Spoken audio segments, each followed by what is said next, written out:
Vevor diesel heater. She's pumping it out big time.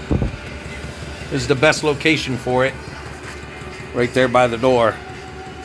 And the exhaust is outside. Right here, open the door. There's the exhaust. It goes outside.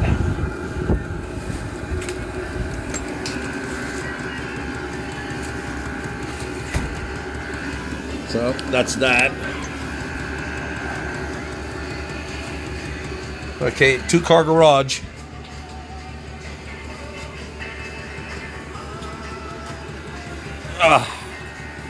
And still got to organize things yet though. But it's pumping away, and it's already raised about 3 degrees, and it's only been running about 20 minutes. So hopefully it lasts a while.